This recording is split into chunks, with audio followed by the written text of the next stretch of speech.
it's a deconstruction of the technique. It's just like jazz.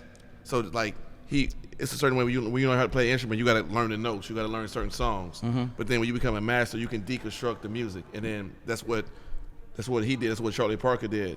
So that's what Basquiat did. He learned what he needed to learn, but he deconstructed the craft to make his own unique language, and that's why it's so special. Yeah, the cool thing about bebop, they did it in the 40s, and Charlie Parker's whole thing was he was trying to hit notes that it wasn't sonically, it didn't sound like you couldn't dance to it, but his whole thing was I'm playing notes that white boys can't play. Exactly. So that was the whole thing of bebop, playing all these fast notes. Yeah. So the white boys couldn't copy because the white boys was copying their style. Wow, man, that's amazing how some of these artists I think it was about Coltrane and Robert Greene's Mastery.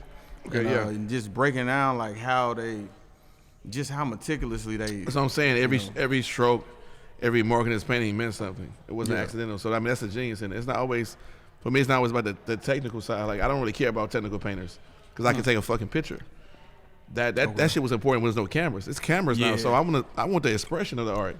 But it got to make me feel some way. Draw that anatomy thing. Absolutely, that's how he started.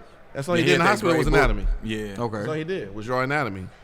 Okay. I'm saying that he deconstructed that technical style and then made his own. So though you may not like it, when you see his paintings, you know it's him.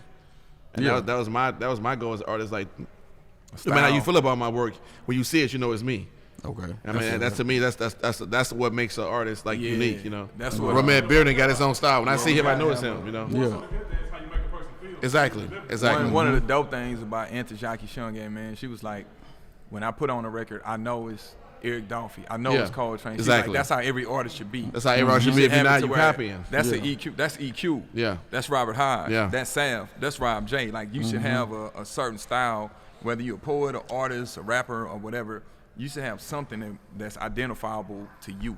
And that takes time. And that takes mastering the basics, and then breaking the basics down, and that's when the jazz comes in. That's when No, most definitely. I know from age 15 to probably 22, my first 5 or 6, 7 years, I was a closet rapper. None of my friends, but I would literally write what I thought Jay-Z would say. That was all. I would even write Jay-Z's rhymes. I would just wrote what he said, But it was like doing that over and over and over again, and then I had to get some life experience. Then you find your voice. Yeah, you know what I'm saying? Exactly. That's how it goes. If you're watching this on YouTube, man, hey, y'all, hit the subscribe button, hit the like button.